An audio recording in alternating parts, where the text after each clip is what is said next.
नारायण नारायण।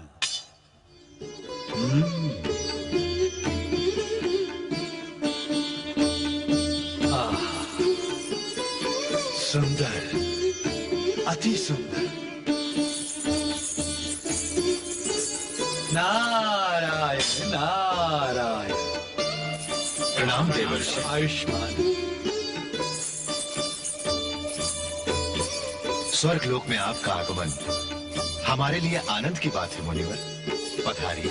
देवराज इंद्र, इंद्राणी शची, आपके स्वर्गलोक की तो शोभा ही निराली है। आहा, सुंदर, अति सुंदर, प्रतिक्षण नृत्य संगीत का आनंद, ये सुख और कहाँ। आज्ञा हो तो बुलाऊं चित्रांगना अप्सराओं को? आपकी इच्छा तृप्ति नहीं हुई देवी शची? उन्हें तो मैं आपके लिए बुलाना चाहती हूँ मुनिवर। आप इन नृत्य और संगीत का आनंद लीजिए। नारायण नारायण। देवी शची, आंखों का आनंद तो क्षणिक दृष्टि भ्रम होता है, वास्तविक आनंद तो मन की अनुभूति में होता है। मैं भला, मेरा भगवत भजन भला, मेरा सारा नृत्य संगीत मेरी वीणा और खड़ताल में समाया हुआ है।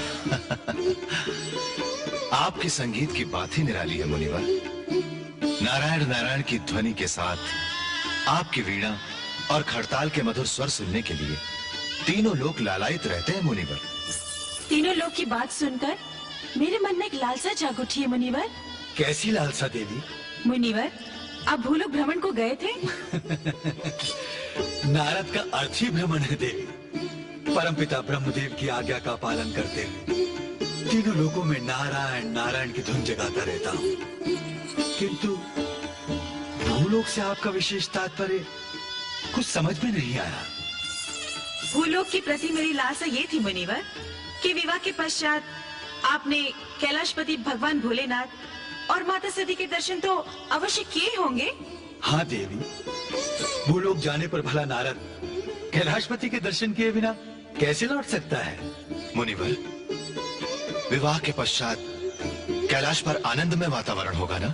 अवश्य, वहाँ मुझे सभी प्रसन्न दिखाई दिए।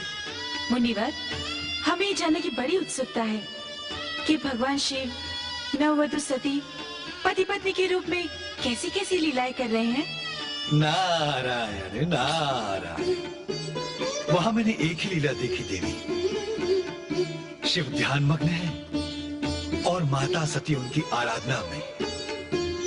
ओम नमः शिवाय, ओम नमः शिवाय की गूंज इस प्रकार गूंज रही है कि जो भी वहां जाएगा वो शिवमय हो जाएगा। इसका अर्थ यही हुआ कि माता सती और प्रभु शंकर ने गृहस्थ जीवन नहीं अपनाया। गृहस्थ जीवन से मैं परिचित नहीं हूँ देवी। हाँ, महादेव और माता सती परमात्मा और परमेश्वरी के रूप में ज्ञान ध्यान मग्न है। उनके दर्शन पाकर मैं धन्य हो गया। हर हर महादेव। नारायण नारायण। भजबन नारायण नारायण नारायण। भजबन नारायण। स्वामी, सोचा था विवाह के पश्चात शिव सती संसार वासियों के सम्मुख पति पत्नी की लीला का एक नया आदर्श प्रस्तुत करेंगे। हाँ शची, किंतु देवर्षि नारद तो कुछ और ही बता गए। स्वामी, शिव सती के बीच प्रेम आकर्षण होना ही चाहिए। उनमें सौंदर्य और श्रृंगार का मोहक भाव जगाना ही पड़ेगा स्वामी। ये कार्य सखा कामदेव ही कर सकते हैं। उनकी उत्पत्ति इसी कार्य के लिए हुई है और अब तो रति कामदेव की पत्नी भी बन चुकी हैं। शिव सती के मन में अनुराग की भावना जगाने के लिए मैं उन दोनों को भेजता हूँ। यही ठीक है स्वामी।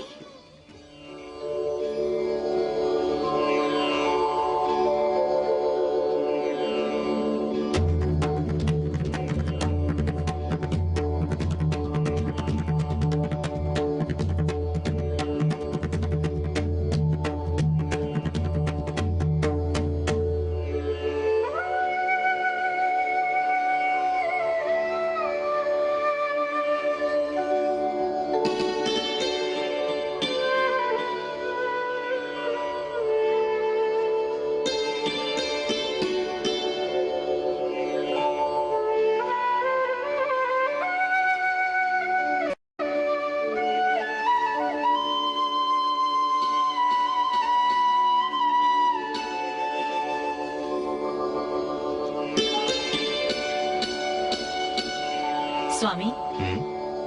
आपके सखा कामदेव बड़े भाग्यशाली हैं। कितनी सुंदर जोड़ी है रति कामदेव की। देवी शची, विधाता ने जिस उद्देश्य के लिए कामदेव की उत्पत्ति की है, उसकी पूर्ति के लिए कामदेव की जीवन संगिनी का सुंदर होना अत्यंत आवश्यक था।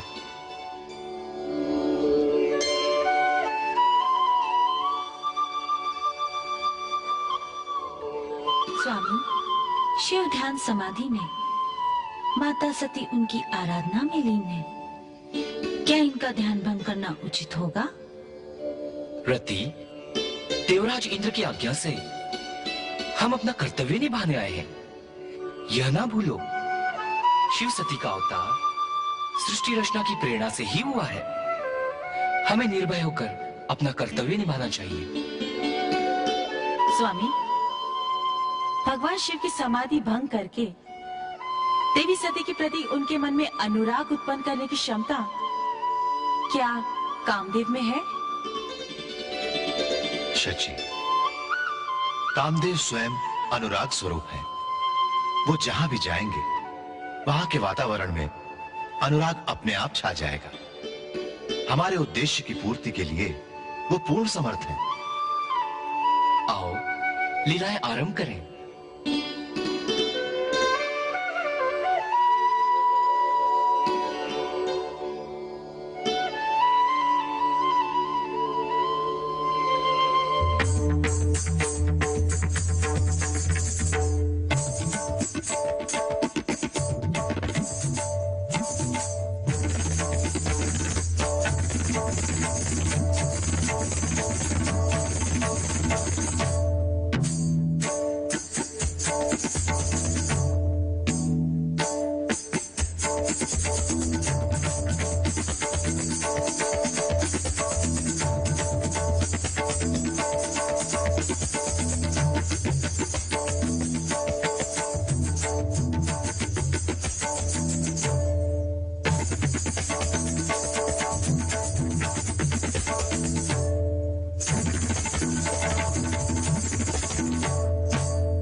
योगेश्वर भोलेनाथ पर तो रति कामदेव की लीलाओं का तनिक भी प्रभाव नहीं पड़ा है। निराश होने की कोई आवश्यकता नहीं है शची। हमें कामदेव की लीलाओं पर पूर्ण विश्वास है। वो पुनः प्रयत्न करेंगे।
ये क्या स्वामी, कामदेव के नृत्य लीला समाप्त होने पर भी भोलेनाथ की समाधि भंग नहीं हुई।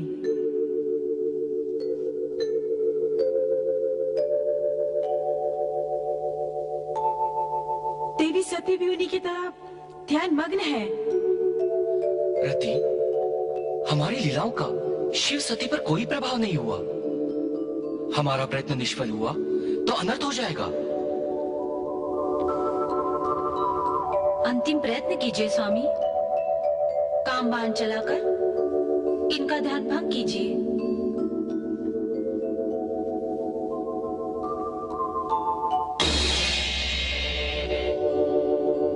देखो शची, कामदेव अपने अंतिम प्रयास के लिए तत्पर है। यह पुष्प बाण कामदेव की अमोघ शक्ति है जो कभी निष्फल नहीं होती।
अब हमारा उद्देश्य पूर्ण हो गया स्वामी।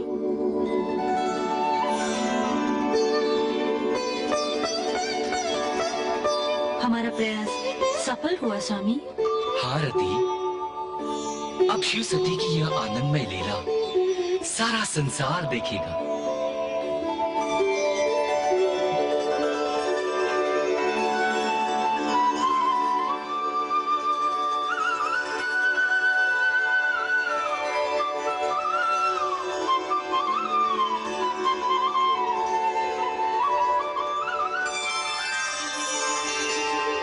नारायण नारायण।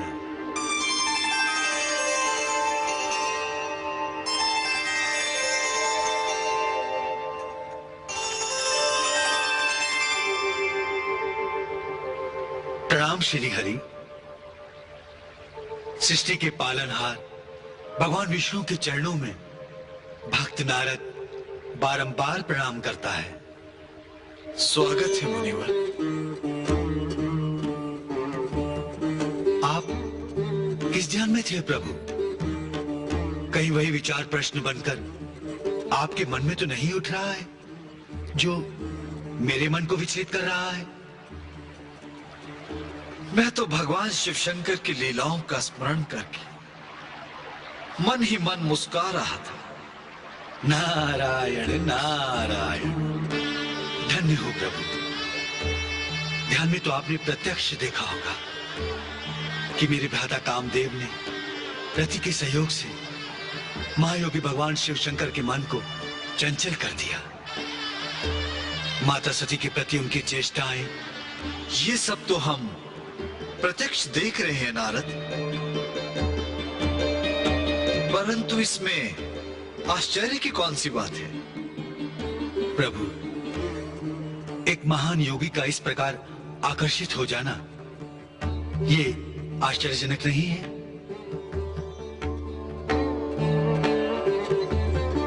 कदापि नहीं। भगवान शिव शंकर उसी विधान का पालन कर रहे हैं जो उन्होंने स्वयं रचा है।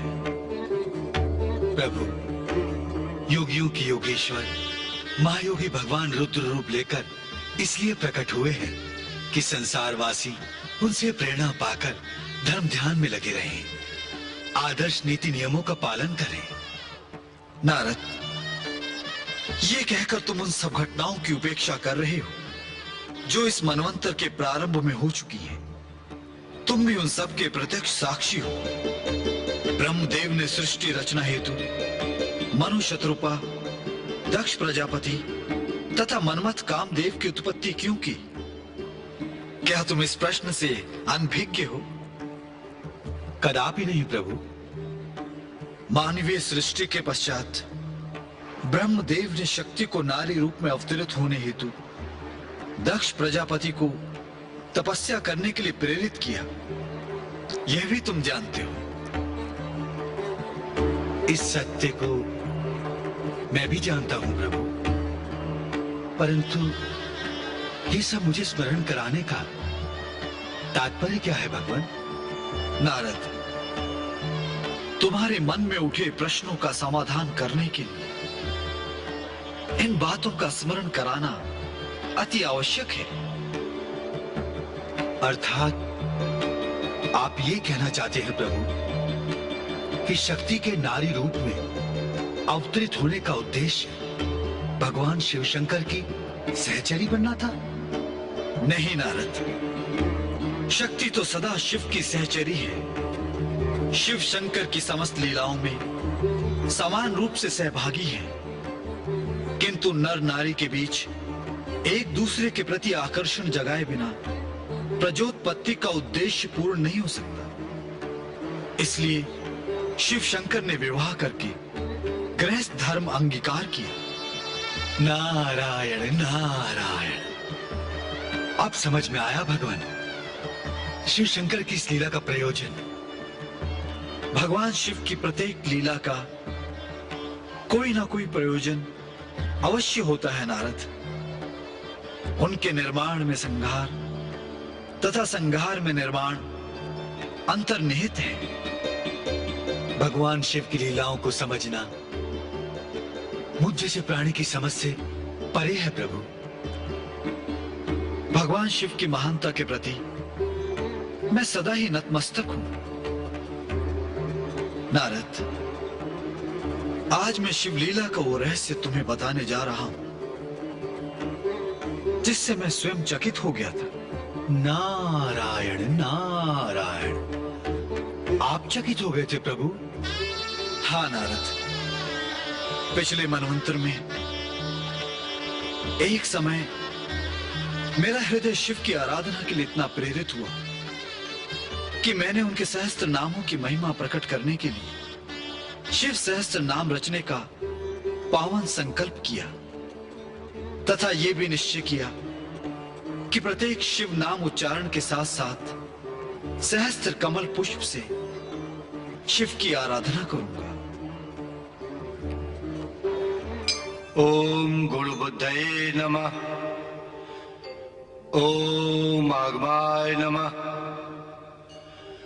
ओम प्रजापतये नमः। ओम विश्वबाहवे नमः। ओम विभागाय नमः। ओम सर्वगाय नमः। ओम अश्रेणाय नमः। ओम अजिताय नमः। ओम महामुनये नमः। ओम अधनाय नमः। ओम अमरेशाय नमः। ओम महादेवाय नमः। ओम विश्वदेवाय नमः। ओम महाहर्षाय नमः। ओम वैद्याय नमः। विराजाय नमः। ओम नीरजाय नमः। ओम अमराय नमः। ओम ईज्याय नमः। ओम सिद्धार्थाय नमः। ओम सिद्धभूतार्थाय नमः। ओम अचिंतयाय नमः। ओम सत्यव्रताय नमः। ओम शुचये नमः। ओम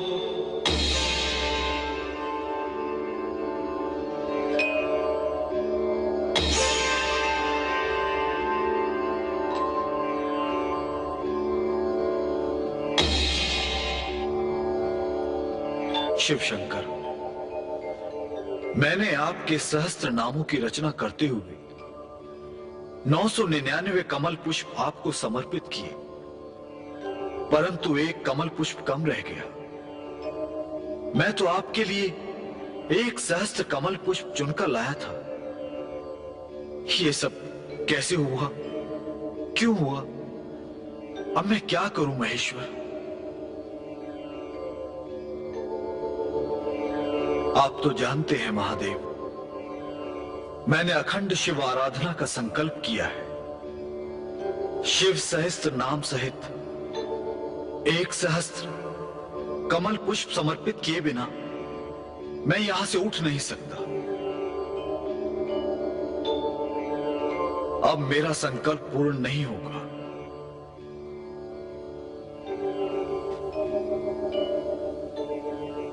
विष्णु, सब तुम्हें कमल नयन भी कहते हैं।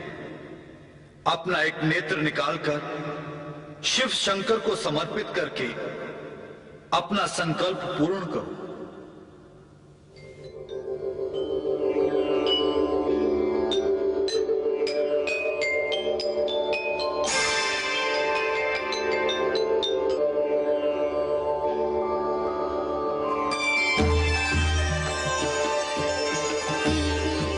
शिव भक्त श्रीहरि कमल के स्थान पर अपना कमल नयन समर्पित करने का निश्चय करके आपने हमारी भक्ति तथा अपना संकल्प पूर्ण करना चाहा। आपकी इस अलौकिक भक्ति को देखकर मैं अति प्रसन्न हूं। मैं आपके दर्शन पाकर धन्य हुआ महादेव। विष्णुदेव, इस तथ्य से तो आप भली भांति परिचित हैं कि ब्रह्मा, विष्णु तथा महेश सृष्टि रचना, पालन एवं संहार का दायित्व निभाते हैं। ये परस्पर एक दूसरे के पूरक हैं विष्णुदेव। रचना में पालन तथा पालन में संहार निहित है। सृष्टि पालन का दायित्व आप पर है विष्णुदेव। ये आप की कृपा से संभव होता है महेश्वर। विष्णुदेव, जो पालक होता है उसी पर रक्षा का भार भी होता है। उसके पास संहारक शक्ति भी होनी चाहिए ताकि वह दुष्ट तत्वों को दंड दे सके। अवश्य महादेव, परंतु मैं इसका तात्पर्य नहीं समझा। विष्णुदेव, आपके पास धर्मनाद के लिए शंख, भक्ति भावना जगाने के लिए कमल तथा दंड देने के लिए गदा भी है, परंतु दुष्ट तत्वों का संहार करने के लिए केवल गदा ही पर्याप्त नहीं है। अतः मैं आपको संहारक शस्त्र के रूप में सुदर्शन चक्र प्रदान करता हूं। विष्णुदेव, आज से यह सुदर्शन चक्र आपके स्वरूप का एक अभिन्न अंग होगा। मैं कृतार्थ हुआ महादेव।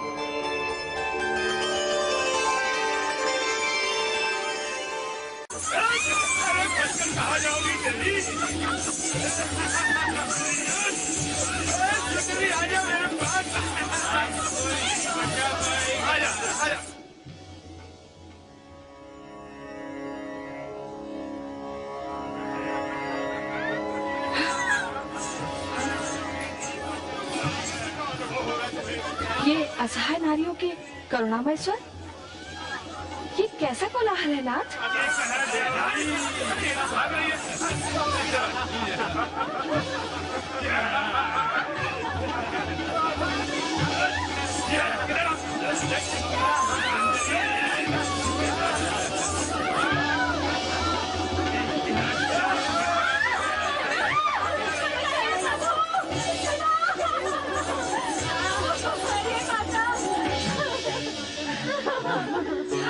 रक्षा कीजिए माता, हमें उन उदंड गणों से बचाइए माता। हम बल विहार कर रहे थे, ये लोग हमारे पीछे पड़ गए।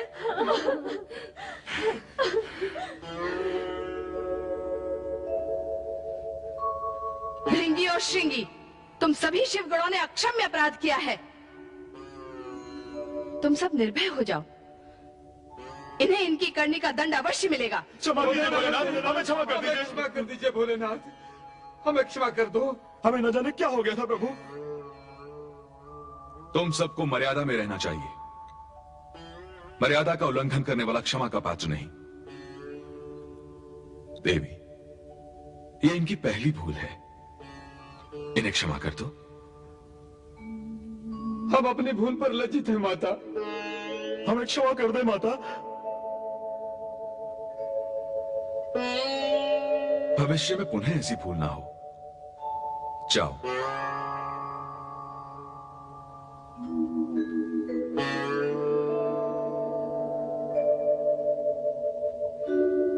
आप लोग निश्चिंत होकर जाइए।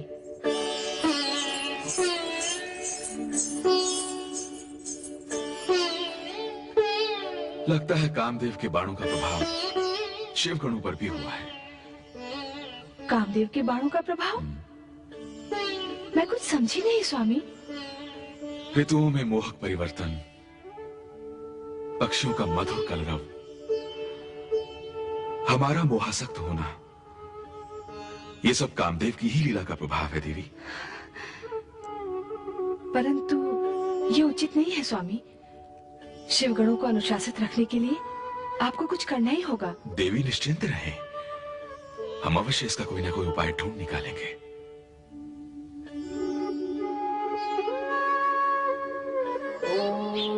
नमः शिवाय, ओम नमः शिवाय, ओम नमः शिवाय, ओम नमः शिवाय, ओम नमः शिवाय, ओम नमः शिवाय, ओम नमः शिवाय, ओम नमः शिवाय, नमः शिवाय, ओम नमः शिवाय, ओम नमः शिवाय, ओम नमः शिवाय, ओम नमः शिवाय, ओम नमः शिवाय, ओम नमः शिवाय, ओम नमः शिवाय, ओम नमः शिवाय, ओम नमः शिवाय, ओम नमः शिवाय, ओम नमः शिवाय, ओम नमः शिवाय,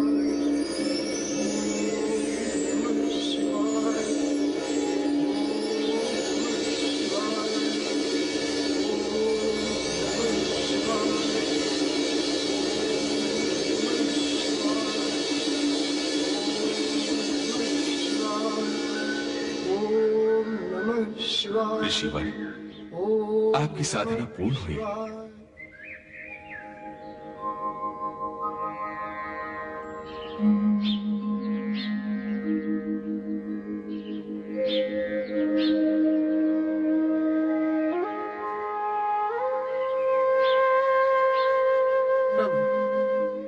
भोलेनाथ, माते, प्रभु, प्रभु, आपके दर्शन पाकर मैं धन्य हुआ। अब मेरी मनोकामना अवश्य पूर्ण होगी। आपकी हर मनोकामना पूर्ण होगी ऋषिवर। बताइए, आपकी क्या मनोकामना है? प्रभु, आप अंतर्यामी हैं, मुझसे पूछ रहे हैं कि मेरी क्या मनोकामना है? अवश्य प्रभु अंतर्यामी हैं, किंतु आपको वचन दिया है कि आपकी हर मनोकामना पूर्ण करेंगे। आप कितने भाग्यशाली हैं ऋषिवर। बोलिए, आपकी क्या मनोकामना है? मुझे एक ऐसे पुत्र की कामना है जिसका सारा जीवन शिव सेवा में व्यतीत हो और वो शिव सेवक श्रीलाद पुत्र के नाम से जाना जाए। ऋषिवर, आप बाल ब्रह्मचारी हैं। संपूर्ण जीवन आपने तपस्या में बिताया है। इस आयु में पुत्र की कामना भला ये कैसे संभव है? नहीं माता, नहीं। हर असंभव को संभव करने वाले भगवान भोलेनाथ मेरे समक्ष, फिर मैं कैसे मान लूं कि मेरी मनोकामना असंभव है? नहीं माता, ऐसा न कहो माता। प्रभु ने स्वयं वर दिया है कि मेरी मनोकामना पूर्ण होगी। ऋषिवर, आप स्वयं ज्ञानी होकर मोहवश अज्ञान की बातें कर रहे हैं। भला सोचिए, जन्म मरण के विधाता, सृष्टि के निर्माता ब्रह्मदेव भी स्वयं सृष्टि के नियमों का उल्लंघन नहीं कर सकते। प्रभु, जो कुछ कहा है वो अज्ञानवश भले ही कहा हो, किंतु इतना ज्ञान है कि जिस पर शिव की कृपा हो उसके लिए त्रिलोकी में कुछ भी असंभव नहीं है। शिव भक्त, मेरी इतनी कठोर परीक्षा मत लो। हाँ ऋषिवर, विधाता के नियमों का उल्लंघन न करके प्रभु से कोई अन्य वर मांग लीजिए। माता, यदि मेरा वर प्रभु के लिए असंभव है तो इस जीवन में मेरी कोई अभिलाषा नहीं है। मैं इसी प्रकार तप करते हुए प्रभु के चरणों में अपने प्राण त्याग दूंगा। हर हर महादेव। नमः शिवाय। ओम नमः शिवाय। ओम नमः शिवाय। ओम नमः शिवाय। ऋषिहट तो बालहट से भी कठिन लग रहा है स्वामी। लगता है भक्त की इच्छा का आदर आपको करना ही होगा। इनकी मनोकामना पूर्ण कीजिए स्वामी, अन्यथा आप पर कलंक लग जाएगा। आप स्वयं ही तो कहते हैं कि आप भक्तों के अधीन हैं। पूर्ण कीजिए स्वामी, पूर्ण कीजिए। ऋषिवर की मनोकामना पूर्ण कीजिए स्वामी।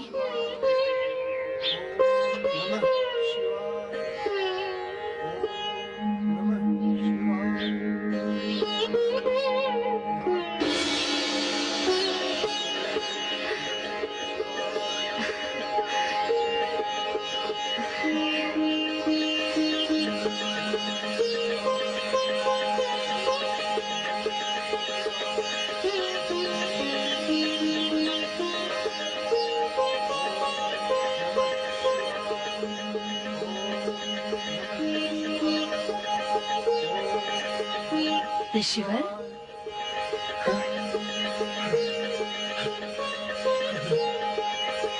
माता, प्रभु आप धन्य हैं प्रभु। लीजिए अपना अयोनिज अमर बालक। मैं धन्य हुआ माता, मैं धन्य हुआ। प्रभु भोलेनाथ,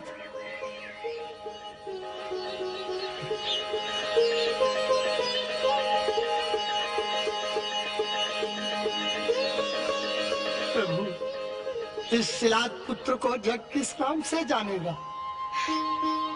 शिव कृपा से उत्पन्न इस बालक का नाम नंदीश्वर होगा श्रीलाद ऋषि। मेरा पुत्र नंदीश्वर, मेरा बेटा नंदीश्वर, मेरा पुत्र नंदीश्वर। धन्य है भोलेनाथ, मैं धन्य हुआ। मेरा बेटा नंदीश्वर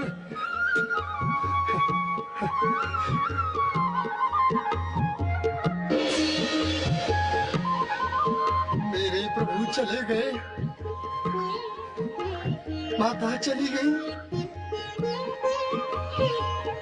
मेरा बेटा नंदीश्वर, मैं तुझे पाकर अति प्रसन्न हूँ। मेरा बेटा शिव भक्त नंदीश्वर, मेरा बेटा नंदीश्वर, मेरा बेटा। नमः शिवाय, ओम नमः शिवाय, ओम नमः शिवाय, ओम नमः शिवाय, ओम नमः शिवाय, ओम नमः शिवाय, ओम नमः शिवाय, ओम नमः शिवाय, ओम नमः शिवाय, ओम नमः शिवाय।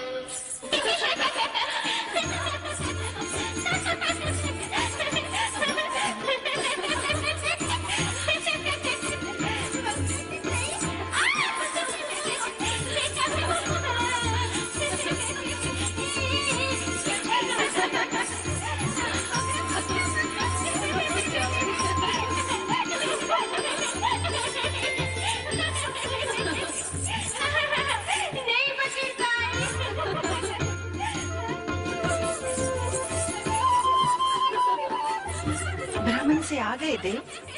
हाँ देवी। इस प्रकार क्या देख रही हैं सुजेशा को? कहीं आपकी दृष्टि न लग जाए।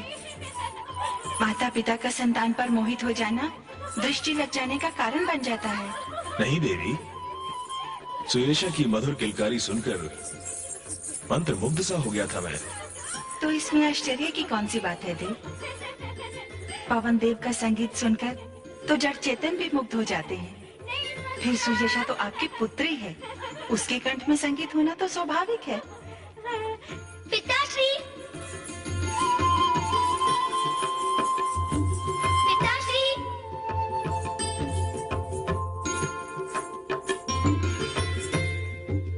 मैं आपसे नहीं बोलूंगी। आप मुझे छोड़ के कहाँ चले गए थे? तुम अभी छोटी हो बेटी सुयेशा, बड़ी हो जाओगी मैं स्वयं तुम्हें अपने साथ ले चलूंगा। बड़ी होने पर मैं आपके साथ तो ना जाऊंगी, मैं तो अपनी सहेलियों के साथ घूमने चली जाऊंगी। नारायण नारायण नारायण नारायण, हर हर महादेव। देवर्षि नारद के चरणों में प्रणाम। प्रणाम मुनिवर। आयुष्मान भव। पवन देव का हंसता खेलता परिवार देखकर प्रसन्नता हुई। आकाश मार्ग से जा रहा था, यहाँ आने के लिए मन लालायित हो उठा। आहो भाग्य हमारा, आपके चरण स्पर्श से पवन लोक धन्य हुआ। देवर्षि को प्रणाम करो बेटी सुयेशा, प्रणाम मुनिवर। इनका शुभ आशीर्वाद लो। अखंड सौभाग्यवती भव। तुम्हारा नाम त्रिलोक में अमर हो।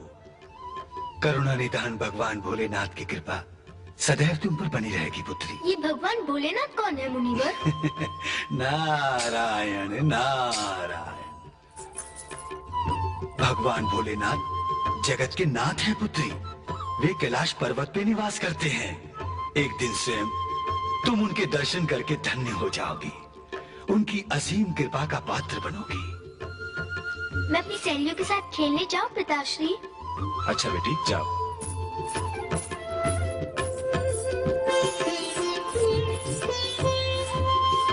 बड़ी ही सौभाग्यशालिनी है तुम्हारी पुत्री पवन देव। देवलोक में अपूर्व होगी। पृथ्वी लोक के एक महान शिवान शिष्य भक्त से इसका मिलन होगा। ये सदा सदा के लिए भगवान शिव शंकर और देवी शिवा की छत्र छाया में रहेगी। ये क्या कह रहे हैं आप देवर्षि? आपकी बातें तो कुछ समझ में नहीं आ रही हैं। मुनिवर, आप ये कहना चाहते हैं कि किसी पृथ्वीवासी से हमारी पुत्री का विवाह होगा? हाँ देवी, देवलोक की किसी भी कन्या को जो सौभाग्य प्राप्त नहीं हुआ वो तुम्हारी पुत्री सुयेशा को मिलेगा। इसका नाम भगवान शिव शंकर और भगवती सती के नाम के साथ जुड़ेगा। एक देव कन्या पृथ्वीवासी की पत्नी बनेगी? भला ये कैसे संभव हो सकता है मुनिवर? नारायण नारायण। शिव लीला निराली है देवी। संभव और असंभव का तो प्रश्न ही नहीं उठता। जन्म से पहले सुयेशा के भाग्य का निर्माण हो चुका है। शिव कृपा से उत्पन्न उस महान शिव भक्त के ही जीवन संगनी बनेगी तुम्हारी पुत्री। हर हर महादेव। भजमन नारायण नारायण नारायण, भजमन नारायण नारायण। कितनी विचित्र बात कह गए हैं मुनिवर कि एक देव कन्या का विवाह पृथ्वीवासी से। मुझे तो उनकी बात का विश्वास ही नहीं होता। देव ऋषि नारद जी की भविष्यवाणी कभी असत्य हुई है? भोलेनाथ की महिमा अपरंपार है, उन्हें कोई नहीं समझ सकता है देवी। ओम नमः शिवाय। ओम नमः शिवाय। ओम नमः शिवाय। ओम नमः शिवाय।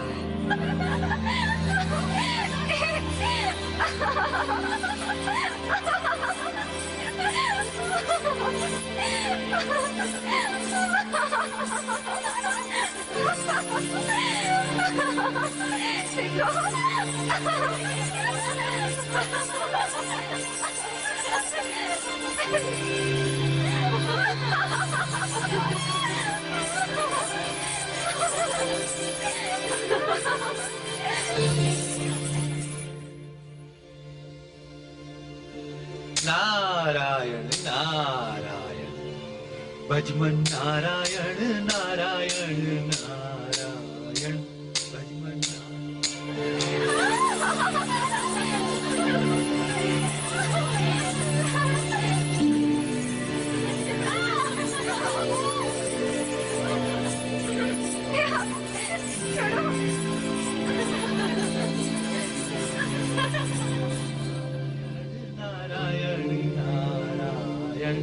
नारायण नारायण नारायण, भजमन। सुंदर, अति सुंदर। नारायण नारायण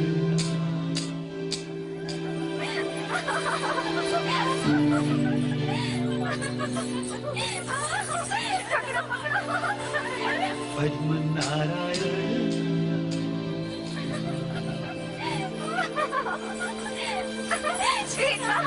कितना आनंद आ रहा है।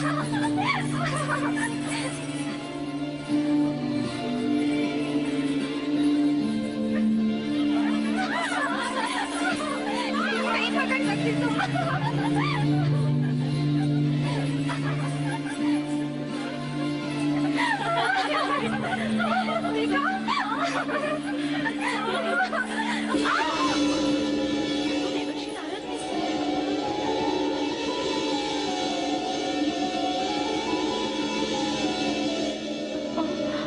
अब क्या होगा?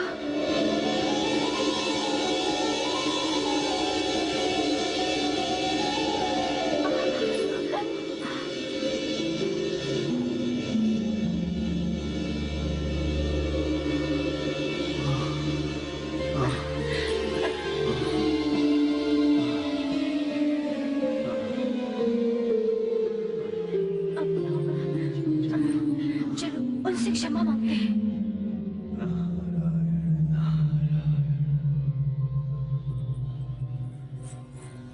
देवर्षि प्रणाम। हमसे अपराध हुआ है, क्षमा करें मुनिवर।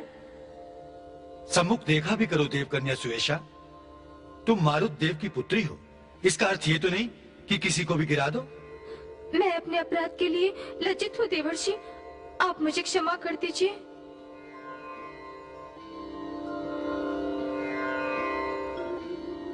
क्षमा किया देव कन्या। यहाँ क्या गगन विहार कर रही थी? हाँ मुनिवर, मैं अपनी सखियों के साथ गगन में उड़ते हुए बादलों से खेलने में मग्न थी कि आपसे टकरा गई। गगन विहार का आनंद ही कुछ ऐसा होता है मुनिवर। अवश्य, गगन की छटा ही निराली है, किंतु पृथ्वी की छटा भी कोई कम नहीं है। देवलोक से भी सुंदर है पृथ्वीलोक देव कन्या।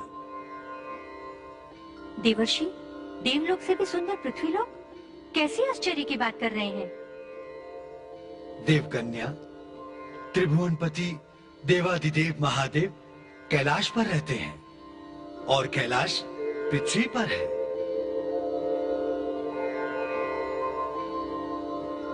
पृथ्वी भी चमत्कारों से भरी पड़ी है।